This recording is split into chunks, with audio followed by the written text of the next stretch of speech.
So my name is Victor Lagudov and I'm with INR's maybe since 2010, fulfilling different roles and water security, global community of Rusty's facilitator and environmental education, chair of the special initiatives and many other roles.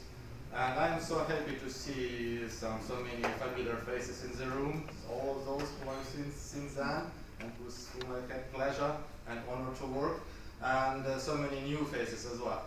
So just it tells that our community is developing, INR's community is growing. But we'll be talking about this tomorrow at 5:15, how we can develop our community and what we can do next. So everyone will be invited. And today is my pleasure to introduce the next session, the session which will be run and arranged by one of the most prominent members of the community from the very beginning and later the member of Alliance, UNEP back then and now UN Environment. And the chair of the next session will be Alexandre, who will be talking about UN Environment contribution and answer to data revolution. That's what we're up to for all those years and what we can do together. Please, Alexandre, the floor is yours. Well, good afternoon to everyone, and thank you for coming and for giving this opportunity to share with you. I'll be, on behalf of UN Environment, I'm the Chief of Branch for Country Outreach Technology Innovation, which is within UN Environment responsible for the big data across the organization. I'll have with me an invited partner of us, ADEC, James Donovan, the CEO and founder of ADEC Innovation, who will be discussing about how we look at these partnerships and this big data thing in terms of distributed architectures and also how reporting tools and also can come together in a discussion of partnership models. And I also invite then Charles Abuquera, senior officer at UNEP and working in our regional office for Africa, but also with the science division on the work on the foresight.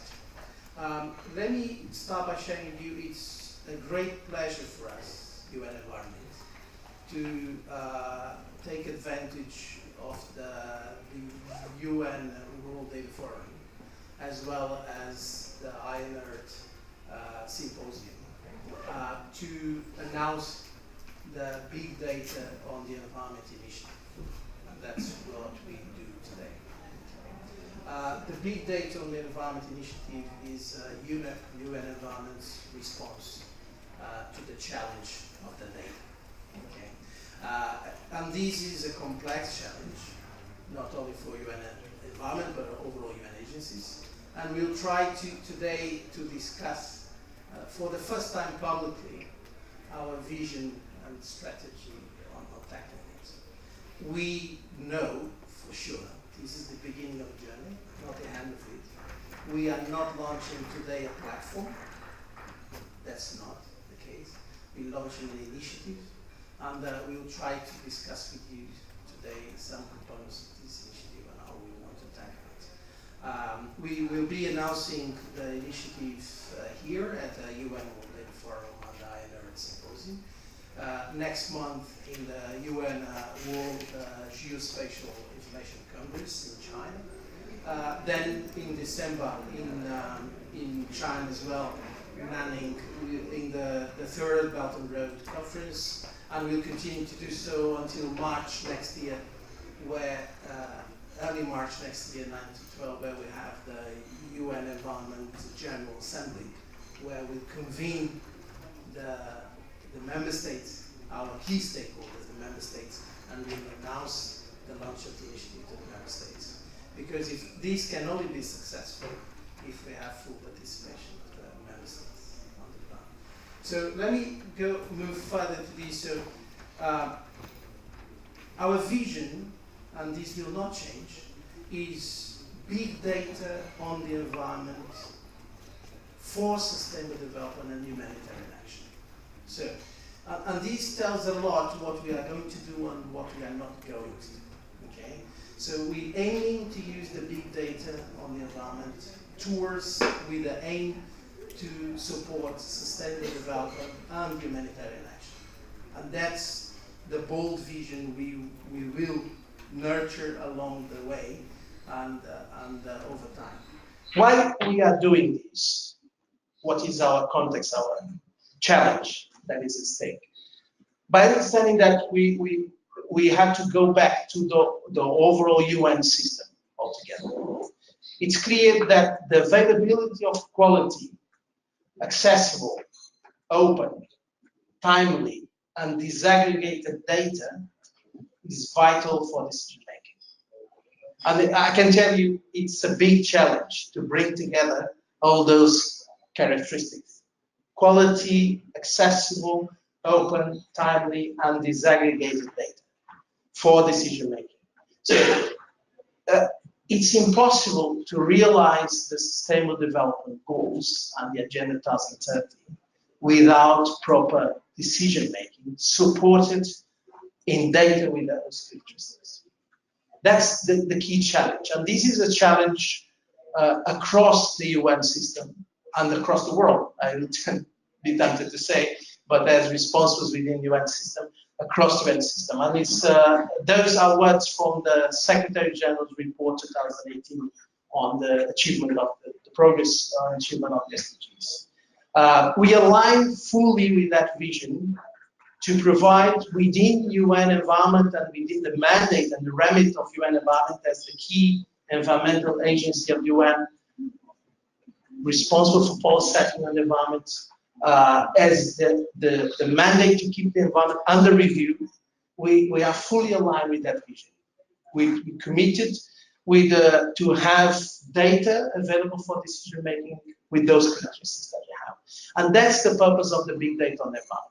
Okay, so to go back to basics, to the challenge, the big challenge, that's how we align our bold vision and how to do it. We have, in order to respond to these, over time, and we have here many colleagues and partners and entities that have been working with UN Environment over time.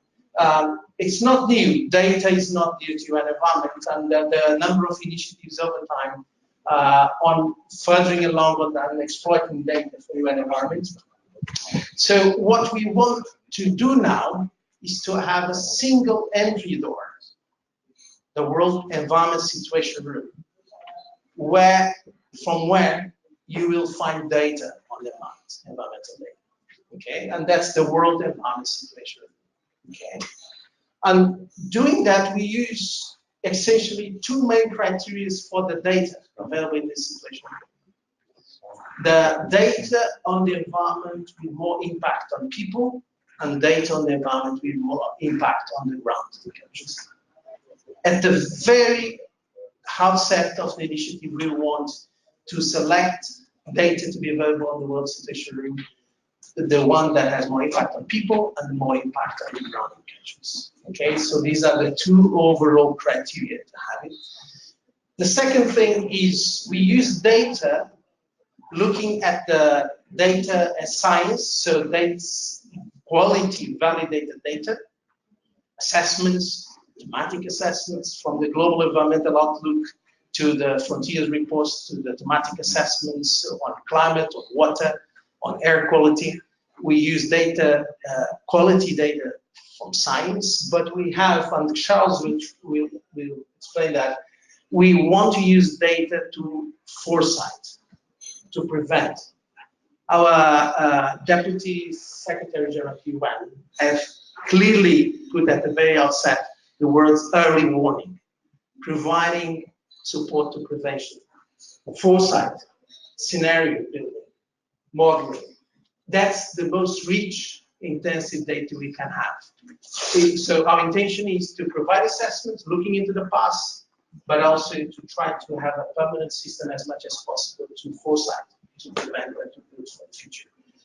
How do we want to do it? And that's probably, if my first point of the bold vision on when we want to do it is important, how we want to do it is a change in our own strategy. We don't want to have a centralized repository of data on the environment. We will not have it.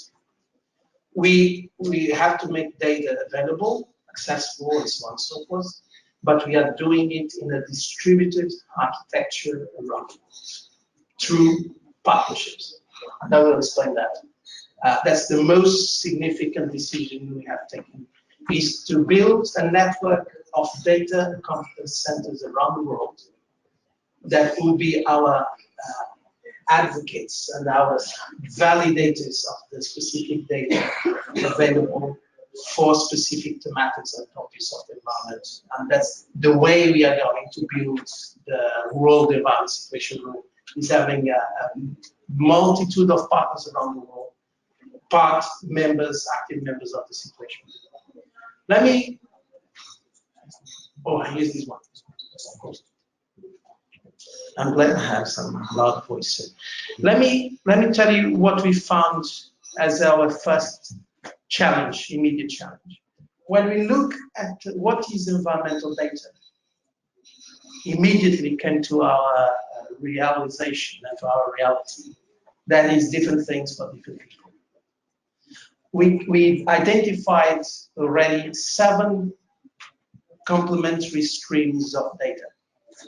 All of them with probably different target audiences, different expert communities, different interest parties, and so on and so forth.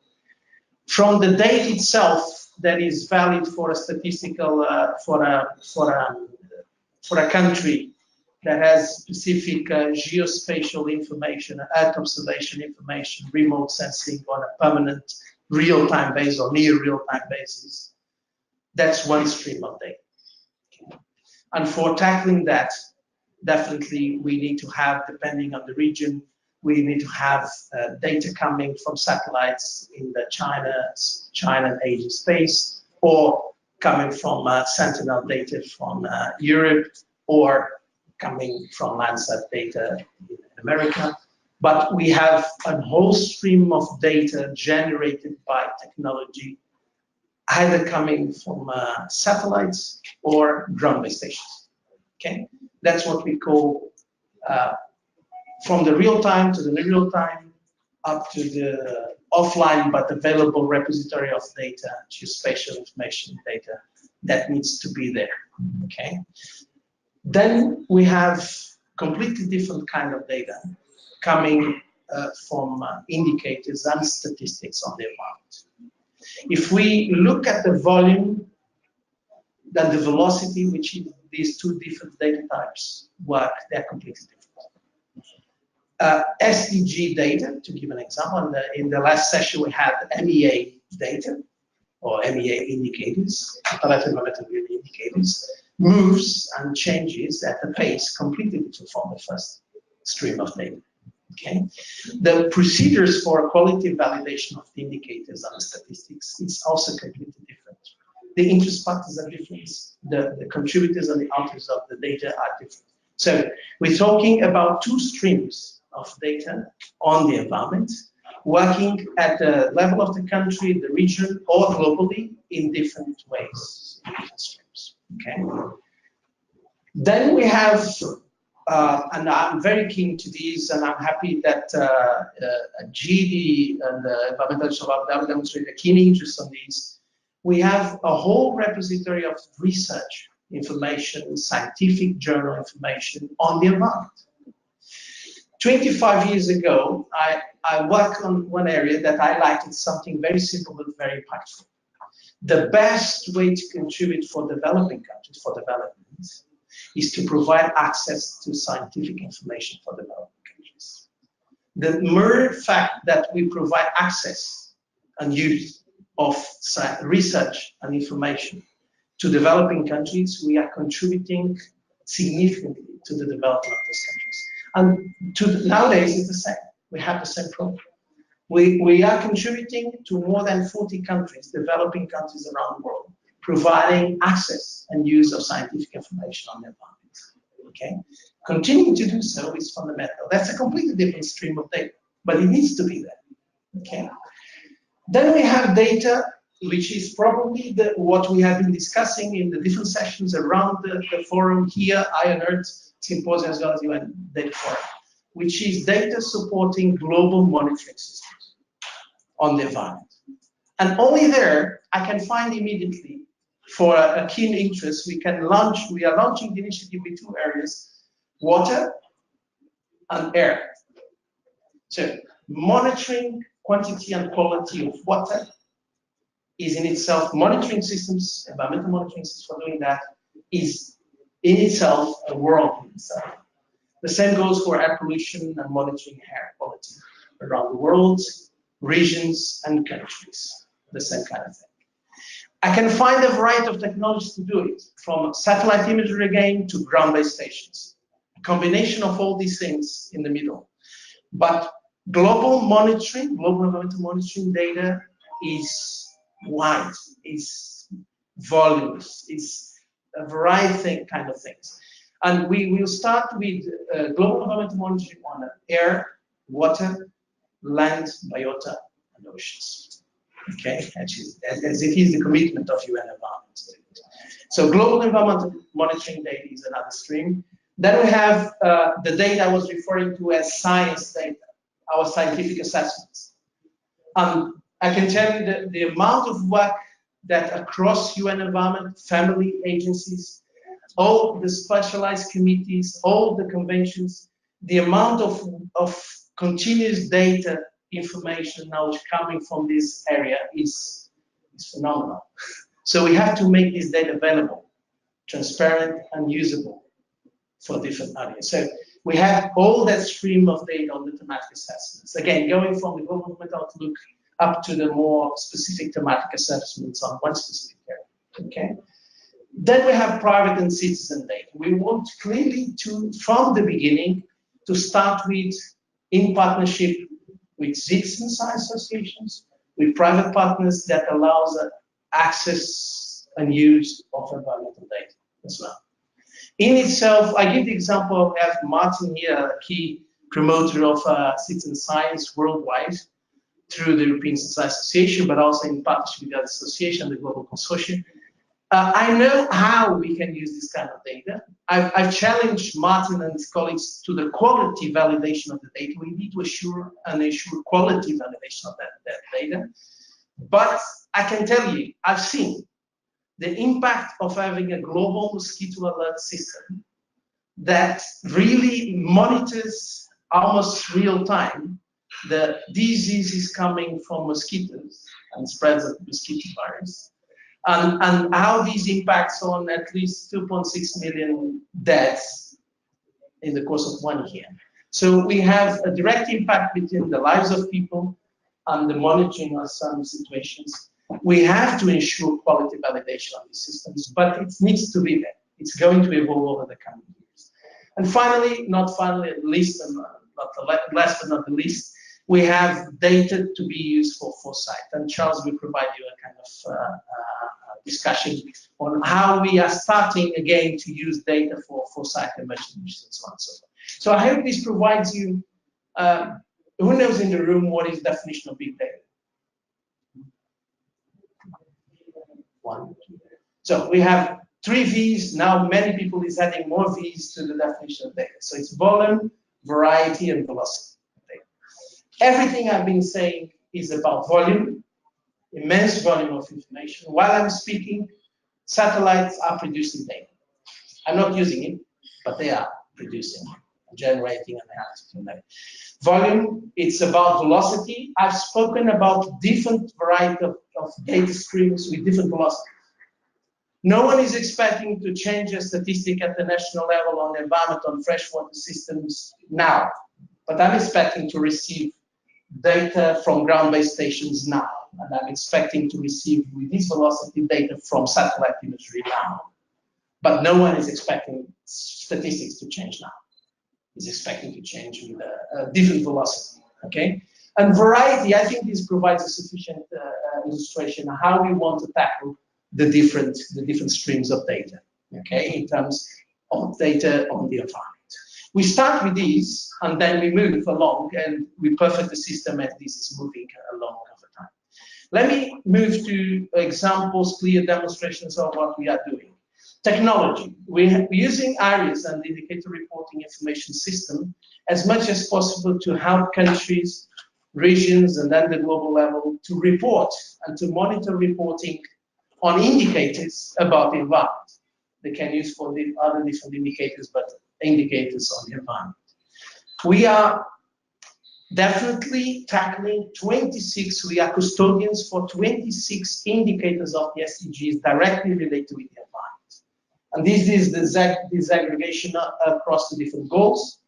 We have 80 related indicators with the environment, but we are custodians for 26 of those overall SDG indicators. Like it or not, UN Environment, we have to accept the mandate and responsibility to be custodian agency. How are we going to do it with the countries and the regions is still something to be seen and to be proved in practice, because we need the countries all the time. Countries need UN Environment, we have to report on the SDGs and all the data developed for the SDGs. Scientific information, we're part of the Research for Life Consortium. As I was telling you, we provide now, and we have been providing the last decades, access and use of scientific research on the environment to more than 40 countries around the world. Okay? This means sometimes free access to scientific journals on the environment. And this is something that needs to expand, because as we expand the knowledge, the capacity of researchers, scientific communities around the world in developing countries, we're expanding the capacity to understand what data means and so on and so forth. Global environmental monitoring. We have a GEM stat, which is the statistics, real-time information, statistic indicators information on monitoring on water quality, fresh water quality. A direct link between these and the indicator 632 on the SDGs. We have more than 4,000 stations. I mean with the partners around the world, in more than 75 countries, monitoring on a permanent basis freshwater quality around the world. Okay, it's a demonstration of the global environmental monitoring systems on water. Okay, if we're moving now into having the combination between the Earth observation systems and remote sensing and the ground-based stations, in order that we can have a more rich setting for global monitoring of water at the world, the regional, and the national levels. Okay, but it's a demonstration of global environmental monitoring. GEO, the Global Environmental Outlook, as the masterpiece, 5 years masterpiece of the status of the environment and keeping the environment under review.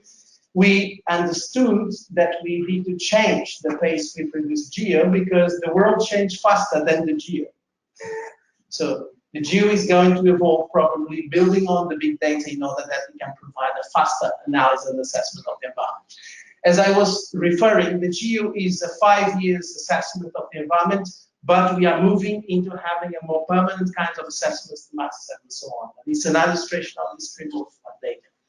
And let me move to what I really want to challenge you.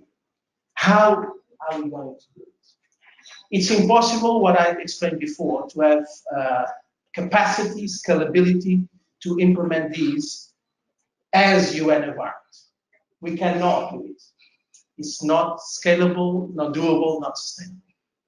The way we design the initiative is to have a global network of partners around the world, data centers and competence centers that work with UN environment to provide the world environment situation. Okay? To give an illustration, you can see some different dots there. There are dots that are with one color and dots with another one. The dots with the reddish color are the ones that we already established as components and partners of the situation group. So we are starting already with the previous GRID centers, so the Global Resource Information Database centers, which are data centers that work with UN environment. Some of them, they work with UN environment in the last 25 years. And these GRID centers is the kind of, sorry about this. So these GRID centers work with UN environment to provide data on the environment. So we start already with a number of functional GRID centers. We start with some identified partner centers that were not GRIDs, but are competence centers. To give you an example, we're closing an agreement with RALI in China next month, in order that the Digital Battlefield Center will become part of these competence and data centers. We're expecting to do so with a long-term partner, SPREP, in the Pacific, in order that we've invited them. We will be growing with this network of data centers. In a sustainable way, we don't expect to grow too much, but the interesting thing is that each grid center will bring value to the situation group. To give a clear example, Grid Arundel is probably in the world one competence center on polar research. It does make sense to have other grid centers. So Grid Arundel, together with these partnerships, brings data and value and assessments and quality data to the partnership through Arundel. It does make sense for us when we have analysis of Landsat data through Grid Supels, and they provide, as a clear example, an Atlas of Africa in SNAP, and they are the ones doing that for a long time, and they can continue to do that. They are the ones specialized in the NASA Landsat data in certain topics. They are the ones contributing to the whole network with that expertise and that competence. Having a GD and the AD, as we started to discuss, will be, I'm sure, as our long collaboration has demonstrated, as a grid center in the indicator reporting information system for the sustainable development, or the use of scientific information for development, which is a long-term strategy of EED. Having that as part of the network has the advantage of bringing that value to the whole partnership and provides that value to the network.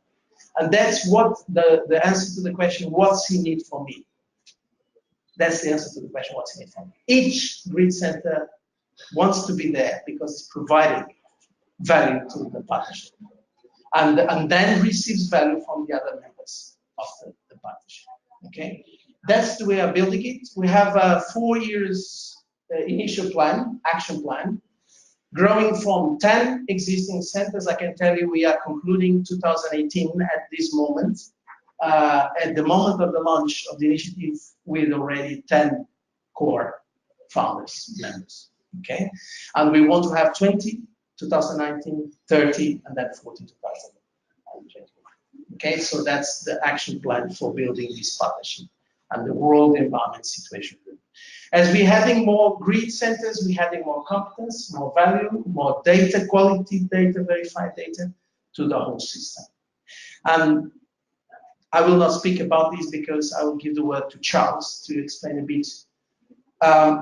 There was something impressive. I was not expecting, let me share with you, that someone with the responsibility of Amina Mohamed, our Deputy Secretary General, would include at the very initial comments she put at the World Data Forum.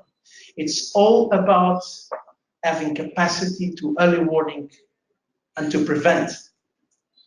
It's all about it. It's if we can have on a permanent basis as much information as possible to act on what's going to happen. That's what is this big data part of the capacity to take decisions. Give you a critical example, one or two critical examples. One is very easy to understand, and Amina discussed about it. It's prevention, disaster risk prevention. Of course, if we're able to predict accidents, environmental accidents, environmental tsunamis, earthquakes, and so on, disaster risk prevention is for decades now one of such cases. But I can give you another one, completely different. We are throwing 8 million tons of plastic to the oceans. We have predicted in one of these foresight issues that from now until 2050, if we continue to do so without doing nothing, we have estimated the volume of plastic that will be in the oceans in 2050. So we are providing scenarios for the evolution of, through the existing data, on how we expect things to happen in the future. If we continue as we are now, throwing 1/3 of the food we produce as waste, if we continue, definitely we are not able to feed existing 7.5 billion, and in 2015 definitely not able, so the poverty level will increase exponentially. So if we continue to have the existing rate of waste of food that we have today. So this gives examples, clear examples of the use of data for foresight. for scenario and evolution. And that's where we want to land at, okay? So I stop now. I will ask probably Charles to give a short summary of how he's already using data for foresight. And then I'll ask James Donovan, CEO of ALEC, to explain also about more this complex of these partnerships and the implementation of these complex projects around. And thank you very much for your attention.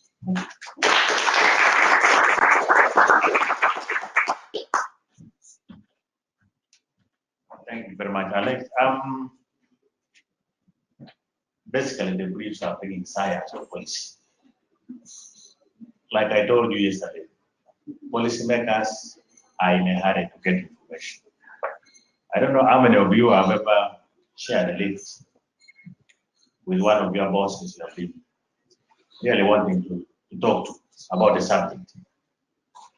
And then all of a sudden, here you are. God brings him and you are sharing a lift. How many minutes do you have with him in the lift? Probably less than 2 minutes. And within those 2 minutes, you have to make your point. Otherwise, you might never see him again. So if you cannot make your point in 2 minutes, you have lost an opportunity. And that's what the briefs are trying to do. We have a lot of science out there. But most of the policymakers have no time to read a subject matter on that detailed science. Any document, any brief which is more than 4 pages is probably too detailed for a policymaker, unless you have got a background in teaching. But most of them are politicians, so they want you to answer the question, so what? Is it bad or good? And basically that's what the foresights are doing. So the principle is to do the horizon scan. What is out there coming? What is the topical issue of debate? What are people talking about? Now we have drones. The policemen can be wondering, how is our situation going to change with drones in the next 10 years? What implication will they have on the management of our ecosystems? Secondly, we also do intelligence.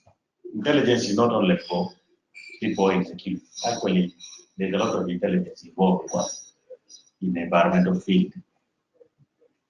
So we do the intelligence. What are the people asking? What questions are people asking they need answers to? And then we simplify the science to answer those questions. We look at the emerging issues. What is emerging? And emerging issues are not really new things. This could be an annual issue where now, with the availability of the new science and information, it is becoming obvious that it is a serious matter.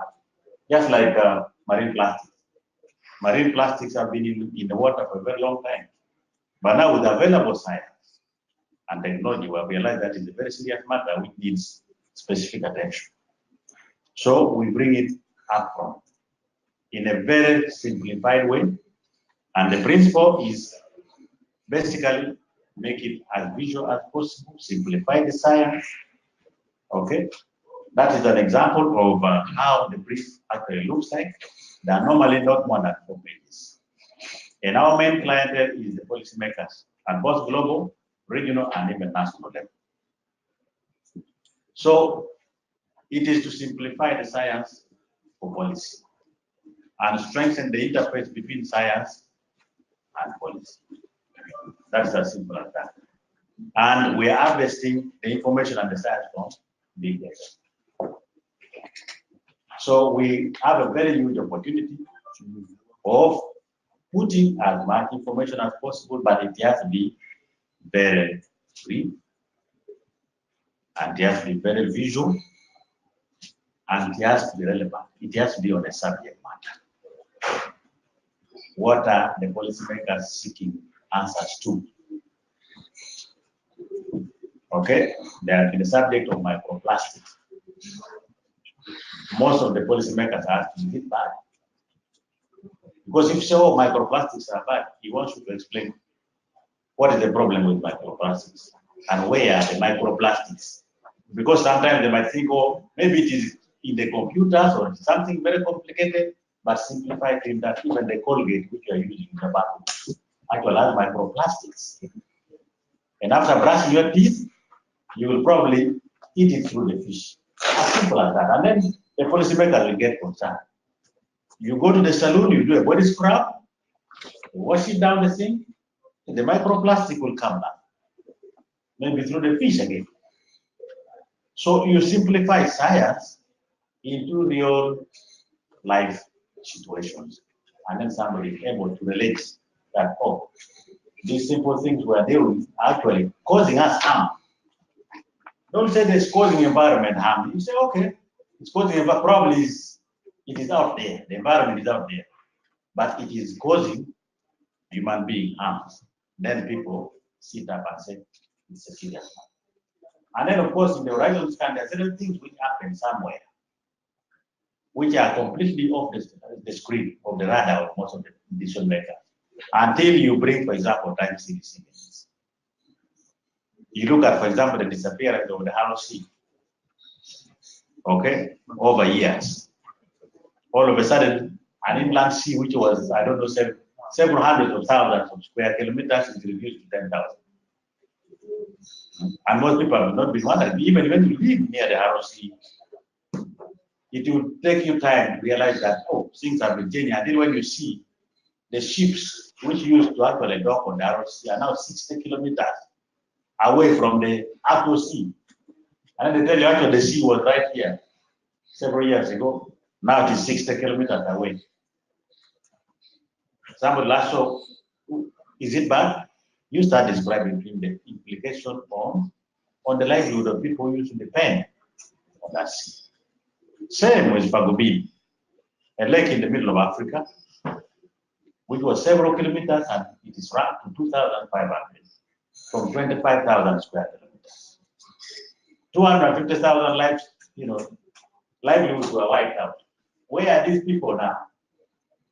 Okay, they are the refugees trying to cross to Europe. So don't think whatever is happening in the middle of Africa is very far away from Europe. This world is interconnected. So we have to be interested. So we bring all this partial information, we link the science to livelihoods and how the society operates. And then we actually try to figure out. The most important thing as a scientist, if you present something and nobody asks a question, whether it is good or bad, then probably they are not understood. And these four sides are supposed to figure those questions. Is it good or bad? Or if it is bad, then we have to do something very highly about it. So I think that's what I can compliment on Alex's presentation. I would like to invite him back. Please.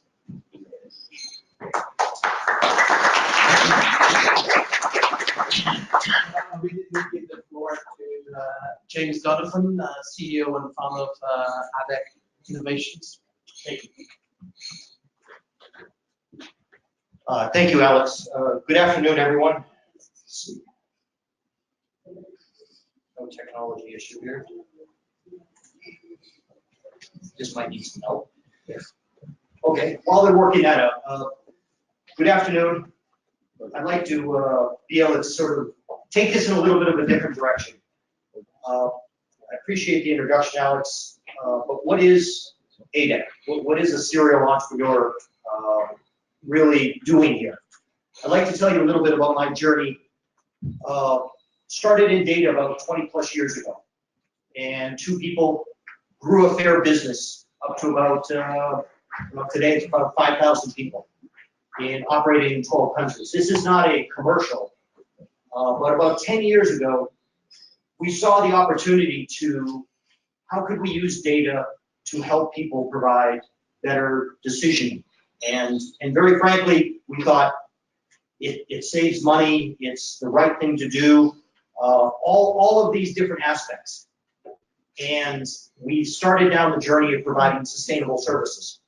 Now, I would like to tell you some great success as a serial entrepreneur, but what I would like to tell you is that it was probably the most struggling evolution that I've ever entered into. Because just because you have the right data, just because you have the right tools, just because society needs it, without a clear value proposition, without the capability to communicate to the 70% of industry and business that makes up our society, there just isn't the uptake. And going back 10 years ago, we then started to develop a closer relationship with coalitions and NGOs, which then led us to a relationship eventually with the UN. And then I really found out how complicated this whole business of sustainability and environment is. So speaking ahead, I would say, our relationship with the UN in playing a small role as a catalyst to try to bring vision to reality as coming from the business side, the business perspective. How does business engage with environmental information? How do they create value from it? We try to play our small role in the various parts, from the business and industry side, from what we're doing with the Situation Room to Global Geo6. But the reality is that we all speak a different language. Government officials, NGOs, the scientific community, and business. We believe the data can start to paint a certain picture, but unless we engage the part of society that actually pays the tax base to let them understand how environmental information can be embraced to create value for them, we need to change the model around. We need to figure out how to tap into their entrepreneurial spirit, their business mind, to let them understand that, with the previous speaker spoke about plastics in the ocean. I mean, to be very frank, we have fisheries stock crashing. Without that, we don't have anyone living near the coast. We don't have an industry. Literally, we have the tides are rising. I understand that, everyone in this room absolutely clearly understands how difficult of a situation we're in. The challenge is business doesn't. They're focused on quarter to quarter, and what they see when they hear about environment or regulation or disinformation is they immediately go into more of a punitive mindset. What's this going to cost us? Rather than the value proposition. And I believe in some shape or fashion, in a small way, our role will be how to communicate that environmental information is absolutely a value proposition, not just to society. Society is very important, not just to governments. They're absolutely important for setting the framework, but for the rest of society that is out trying to make payroll, making sure that their kids go to school. How do we make business as usual to be environmental information should be part of business as usual? And unless we create value propositions, and I guess one of our roles is to communicate, we've been there, done that, and I'm still struggling. We have 12 businesses across multiple countries involved in environment, social, and governance. I would say we're in it, we're still surviving, we've made a success, but there is no one solution with this. And our role in the Global CO Alliance and working with the UN is to try to communicate that you can create value propositions. AI is fantastic, but HI, human intelligence with AI, makes a big difference. AI by itself, big data by itself, will not move the needle. We need to invest in capability building at the government level, communications at the business level of how they can be involved. And this is where I just point out is how do we shift the conversation to value-based? How do we absolutely believe we're on the precipice of a new generation of public services that can be offered by governments to society using this open data. Now, part of me is a private sector guy that would say, why would you be advocating for open data? The reality is the more that we open up data, the more products, the more services that will be creatively generated. And that's something that gets missed. We need to spark that capability at the country level so that people can see that there's not only value in this, in doing good, doing well, but actually being able to make sure their businesses have a sustainable future. So from our humble part is how to shift from the private sector viewing environmental data or investments in this really being punitive, or it's coming down to some regulation that is just another weight on their shoulders, to a value proposition, and for them possibly to come up with new solutions. With that, we need to deploy money. Now, I hope there's not too many people here from the private sector, but we're coming to ask them for money. We need to get them to put skin in the game, not talk, not goodwill, but actually invest in what the Situation Room is doing and some of the other programs. Without skin in the game, you won't get their attention. So we need to give them a framework that they have some type of a way to say, they have CSR dollars, they have investable dollars, but we need to create that value proposition for them to invest and bring them along the journey. If you have a CEO's attention, very quickly you need a proposition. I think it was brought up for government officials. Try getting the attention of the CEO. Same, 30 seconds. If you don't have your value proposition across, they're on to something else.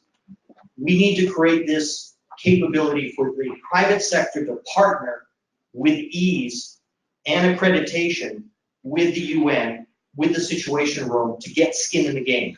That is what our humble, small role would be, is to provide that bridge from somebody being in the private sector, somebody that's run and been part of the NGO world, to say there is value in doing this, and there's not an ROI within a quarter or 2 quarters, but there's absolutely a value proposition that we look to put forward to the private sector. So with that, thank you very much, and thank you for letting us be part of this journey. Thank you. Jim introduced the way we want to run this business. It's still at a very early stage, but we definitely want to run the project of the Situation Room to be sustainable.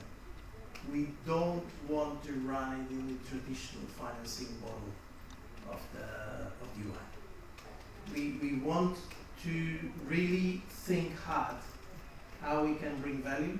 For that, we have to work with the private sector. Sorry about that. But we have to learn how to change my presentation in a way that can be communicated to bring value. And we have to learn which kind of financing, different financing mechanisms we can use to be sustainable. Okay, so that's where we are heading at. We don't know yet all the solutions in terms of we're going to put, but we know we want to do different. We want to base these in a sustainable avenue that can be long term, can be running in that direction. Thank you so much. Jim, it was humble, but Alec has been in the private sector of environmental information governance and government successfully for a number of years. So it was humble. So we definitely want to partner with the best in order to make sure this can work. Okay, so thank you so much for accepting the invitation. I open the floor for questions if you have any. I think we have. How long do we have still in the session?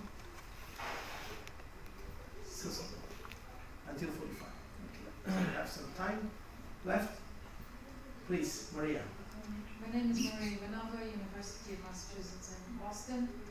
This morning we heard a presentation in the other room, room 2, on the global Earth observations, and it's also a GEO acronym, the same as the Global Environment Outlook, and the Global Earth Observation System of Systems, the GEOs.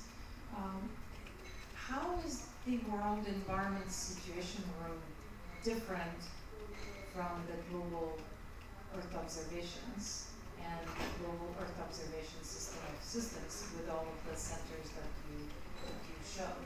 So what are the similarities? What is the difference, and how do you, if at all, work together? Okay, very simple answer. Earth observations is one component of the environmental data. So Earth observations under the GEO system of systems, we are discussing with the GEO. It does make sense for the World Environment Situation Room to replicate any work done by the GEO system of systems. We want to partner, and we're discussing with them. There's, to put it bluntly, there's a number of memorandum of understanding being revised in order that we can use Earth observations from GEO as one partner in the World Environment Situation. Earth observation is one component of the, as I could explain, of the environmental data. It tackles a significant part of it in terms of geospatial, but even within geospatial, Earth observation is one component of the overall data stream.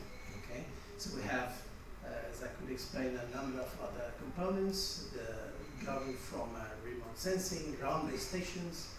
So geo system of systems, we're expecting to be a partner, a full partner of the situation room, and to be expert and specialized and contributing with that observation as a geo system of systems. Okay. The same is valid, just to be, the same is valid. We're working, we hope to come to an agreement with a resource watch that is specialized.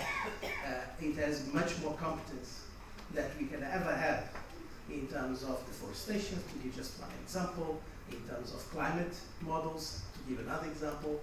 So it does make sense. So we want to partner with WRI in order that we do not replicate, we do not create anything from scratch, but to have WRI as a full partner on providing this kind of competence. And as much as possible, we will grow this way. So it's impossible for us to, another example, to replicate, I'm seeing Paul there, but to replicate the 3 decades of development work in terms of geospatial portals for disaster risk prevention in the Pacific. We have to partner with institutions as the Geospatial Division of SCP, Secretary for the Pacific countries, because we will not definitely replicate any kind, it's impossible.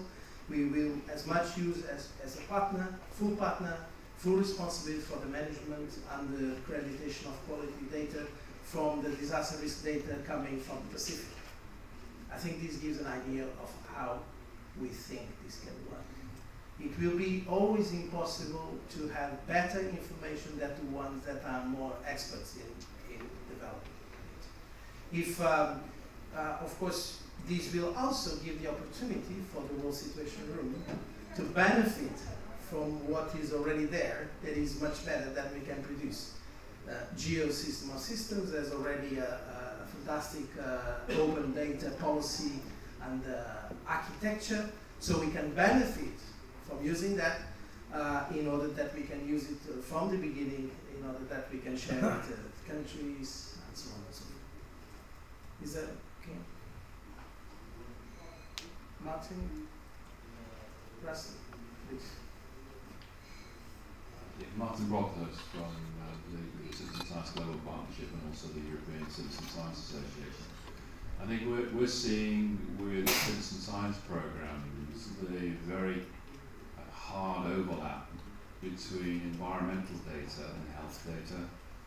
And I think you talked in the opening remarks about using the data for humanitarian action. Would you like to outline how you see the vision working in respect of bringing the similar data sources from the health side of the equation so that we can actually start to understand the health impacts of big environmental changes that are taking place? And I give a specific example of air quality monitoring and the opportunity that comes from citizen science in not just monitoring the quality of the air, but the implications on the participants in the programs. So the big data opportunity that is opening up for us is for almost automated monitoring of some of the health issues associated with environmental monitoring. And of course that then starts to open up all sorts of confidentiality issues in the way that the data is handled. We will try as much as possible again to build on the existing partnerships and the existing work. There's a long-term strong program connecting environment and health, and the environment and health nexus. There's a strong memorandum of understanding between UN Environment and WHO to tackle from the more scientific side assessments up to that is transversal to all these data issues. So we will use that framework agreement already existing to build the data component as one component within that framework agreement. And this will provide institutional partnership between UN Environment and WHO to work at the part of the system level and the family agencies related to work on this. The same is valid for a number of other agencies. So I'm giving this an example. Of course, we build on the existing partnership between UN Environment, WHO, and WMO into this nexus, because most of the solutions and problems happen in the same arena. Okay. But this gives you an idea how, from the institutional side, we build. We build on the existing agreements, or if we have to craft revisions on existing agreements to share data, then we will do that. I'm giving another example of the WMO. We will not at all replicate anything. So the whole meteorological surveying system is managed by the WMO. So, and the hydrological system as well. So basically, we will, as much as possible, we're convening an MAU at the data level to share information between UN Environment, WMO, in order that we can interoperate any platforms that might be developed across the initiatives. So again, it's building on the interoperability of these systems. And that, I think, will provide a good basis. We still have to work, Martin, on the citizen science potential, to tap into the citizen science potential, because I do believe that traditional systems of monitoring at the ground level, as well as using satellite observation combined with ground level, still have a long way to go to work together with citizen science applications in order that we can benefit, reap the benefit from the citizen science application. But as these evolves, we're happy to have, and from the beginning to have Citizen Science Association tapping some specific projects and demonstration projects to tap it. But that's the way we think, we look at it. I hope this explains how this nexus works. So we'll, as much as possible, avoid to build new things when there are already existing things in place, because this is valid for partnership agreements, whatever it is there. Sometimes is to drill down and to have a letter of agreement that extends to the data interoperability between institutions. I hope this explains. Thanks, Alex. Discuss with Donovan from Sheffield. I think partially my question has already been touched by this gentleman. But if you look at the 17 SDGs, they're strongly correlated entities. Each one of those does affect the other. And if we are to monitor and mitigate some of the issues in environmental monitoring, we need to be aware of what is happening in every SDGs, because people determine the environment, depending on the level of education, the level of poverty, sort of activity they do on a daily basis. The centers which you've given on that slide, I would like to know what sort of information do they gather, what sort of data do they gather, how do they relate to the activities which take place in the other SDGs. That's part of the question. The second part, very quickly, I've been involved with the work of the National Institute for Polar Research in Japan for some time, and I've attended some of the events. I just want to know, how do you speak, how do you interact, how the situation room interact with these sort of institutions, national institutions like NIPR or DEF in the UK?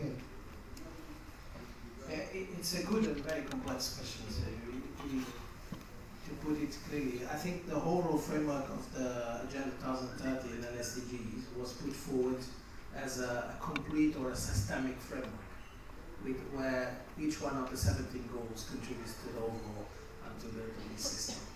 The way we can make it happen, we already have at least 3 immediate pillars.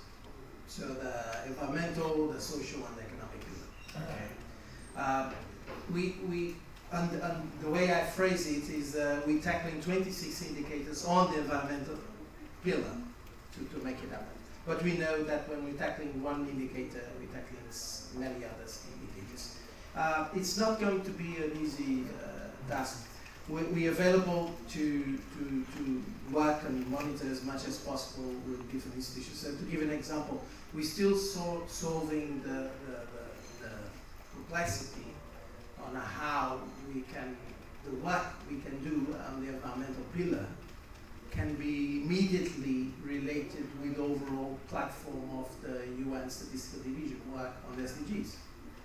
We're trying to interact, probably in one of the sessions you will learn about it, about the SDG Hub, and the Undersecretary the Deputy Secretary also discuss about it, about this idea of the SDG Hub, where we could have a hub for the overall set of SDGs. And we're working, and you'll be presenting next month already, some initial work on the SDG Hub on the environment, to bring the environment pillar within the overall framework. With regard to the countries, which is the most difficult part, we have been developing a number of projects in the last 3 years for piloting, capacity building, and on statistics and statistical indicators management in different parts of the world, in the developing world particularly. So Asia, Africa, and Latin America and the Caribbean. And we're learning that these will be even more difficult tasks, to make sure that at the level of the countries, we make sure these things interrelate to each other.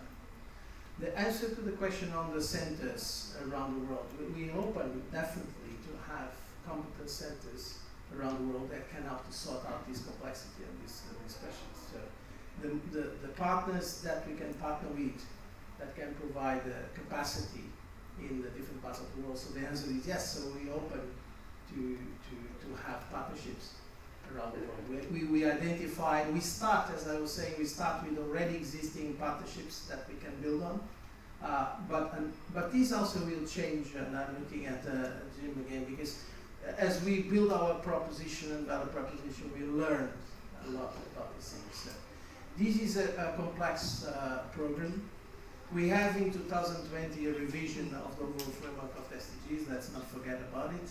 So we can contribute with lessons learned on what we are doing to do lessons learned. But there's also a good opportunity to rethink how this system of the 250 indicators works together. We're doing our best to work with existing agencies in areas where immediately we have indicators that cross boundaries with different agencies, but it's a complex task we need to tackle.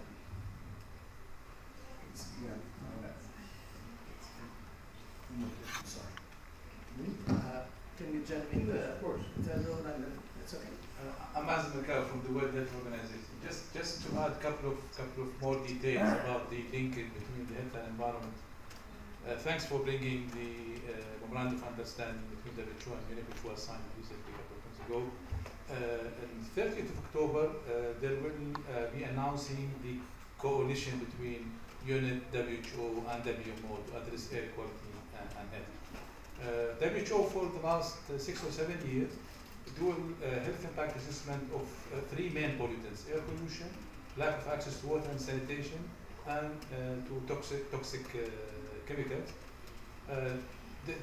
These sort of data is being validated with UNEP and with other international organizations.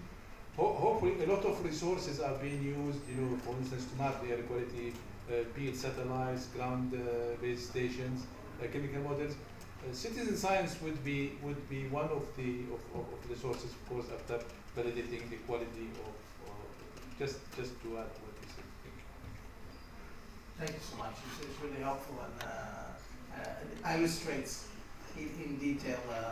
It's not going to be easy to come if we immediately identified 7 streams of data. Imagine now when we know that scientific validated data has been done by family agencies and partner agencies. So we have to find ways as this grows for these data to be fully consistent, because we cannot. WHO is authoritative in health questions and anything concerning health. So if air pollution assessment is done, we have to make sure that this is first validated within the family agency and the system, and outside with partners before we can validate it outside. So it's a big data also brings big challenges. Thank you so much. Please. Hi, sorry, you mentioned. Sorry. Can we? Yes, go ahead.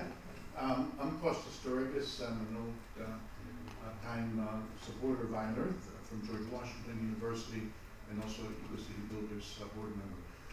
Two quick questions. One of them, in your remarks, you mentioned GEO, you mentioned WRI, you mentioned AGIGI, and of course, United Nations Environment Program. Those are almost all the alliance members of Iron Earth, in whose meeting room we're sitting here. And I'm wondering if there's a role that Iron Earth as an institution can play in these complex discussions, and then the carry forward actions that are needed, whether you've given thought to the fact that you just happen to be stumbling across all the Iron Earth Alliance members. And then the second one is, I wonder if you could give us a little bit of an insight into the business model for the situation. How do you plan? I was intrigued by the comment that it's not business as usual, we want it to be sustainable. I wonder if you can sketch a little bit some of the details of that business plan. Thank you, guys. Thank you so much. Well, we counting INET to be a founding member. I can anticipate immediately one area where INET has been producing value, outstanding value worldwide in terms of capacity building, dissemination, communication. That's one immediate area that I think INET can bring immediate value to the overall situation room and the Big Data Initiative on the environment. But more are there that we can exploit. And as you say, we can take advantage of the 5 founding members of INET to be already probably partners of things. But I can immediately see value as an asset to give the impressive record of webinars and dissemination platform that exists, and I can immediately see the value of INET as contributed to the whole partnership and the partnership with INET on that area. That's one immediate area. Challenge on the business model. To give you, some years ago I had different responsibilities, and I was challenged myself to a business model I was not used to. As an European public officer, manager, whatever, I was responsible to inject about 150 million euros every year on a consortium. And they gave me that freedom, so basically we were injecting for innovation in 3 different consortia, one in climate change, one in sustainable energy, and in advanced ICTs. Each consortia had about 100 members, 60% of which coming from the private sector. And the other members were the triple Alex, the academy and research institutes. And the key thing was we throwing 150 million euros, around $175 million a year as public money to the consortia.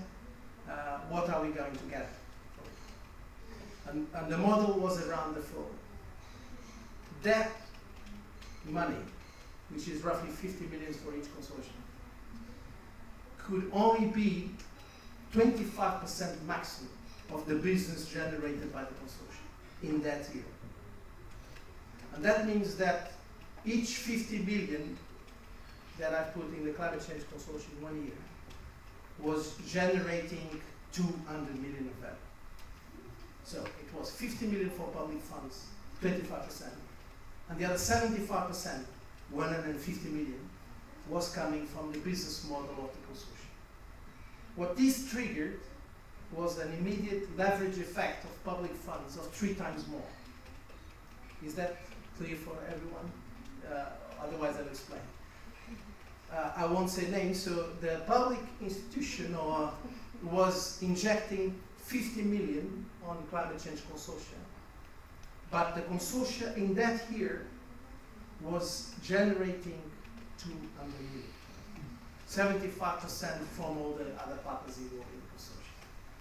That's good money for public funding investment, because what happened now is that there are now 8 consortia out there in other different things, and the existing consortia have evolved.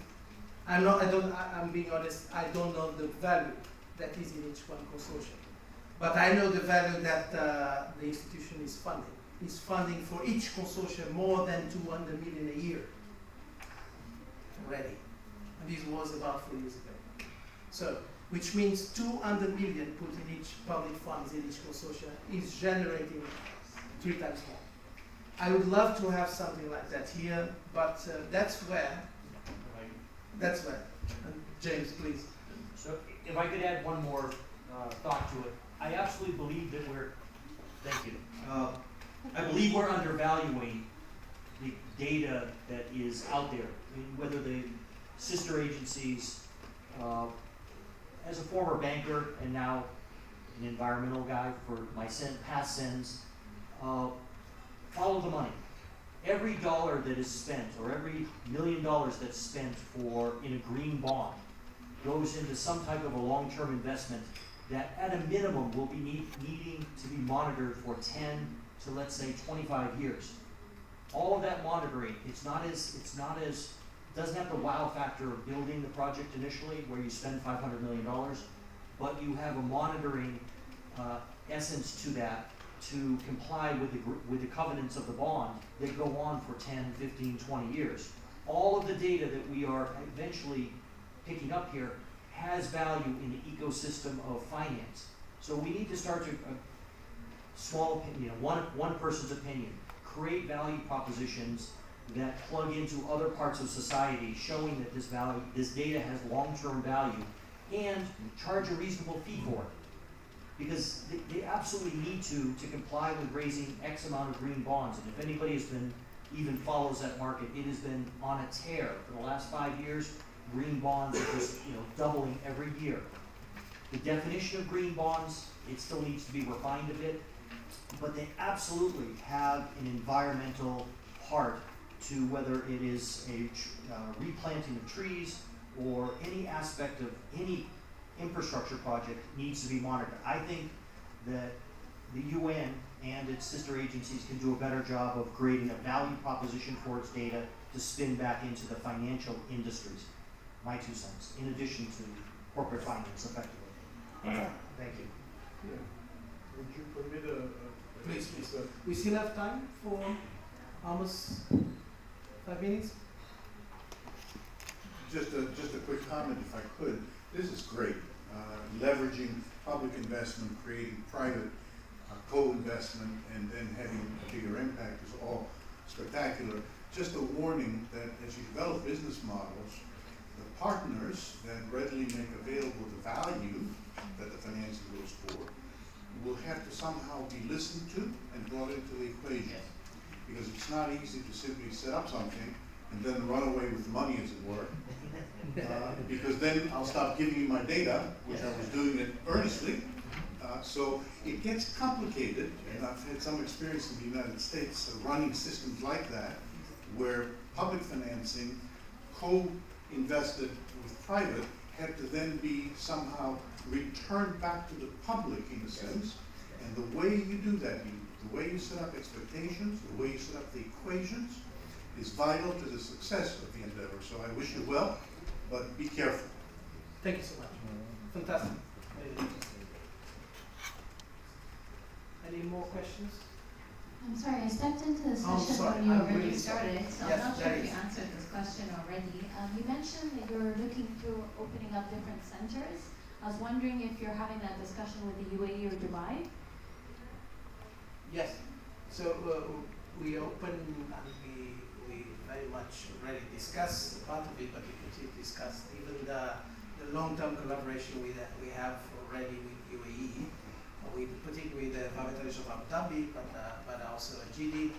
Definitely we counting that to be one of our data centers and competence centers from the start. But I cannot announce it. It will be announced at the public place by the institutional, but yes, definitely yes.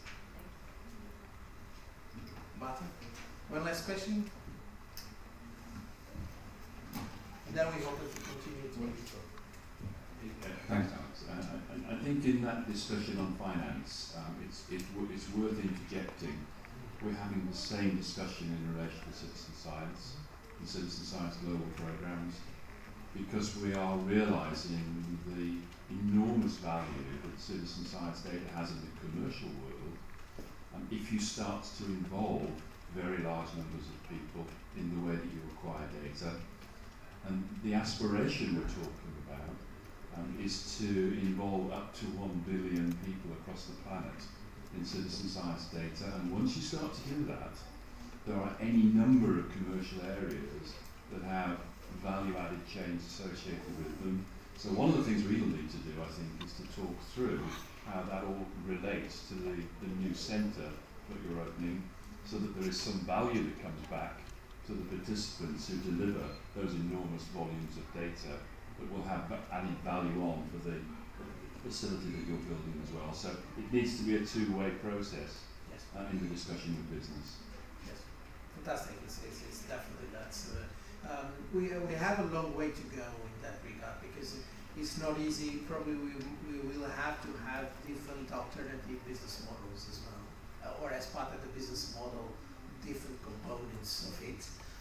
We will have to learn a lot of trust funds, renew trust funds, definitely the auditability and how we make sure that any funds that come back to the will be used correctly through the partnership and so on and so forth. So there's a number of areas where we can learn. We will have some time. The idea is we will be launching the initiative, we're launching now, but continue to launch it unofficially to member states in UNEA. And then we start a journey of 4 years where we want to scrutinize the initiative over the course of those 4 years. And then to, based on lessons learned, to adjust it to that. I have to thank you so much for the session and the questions. And we are open to receive any kind of comments in writing, and then to share with you more information about these.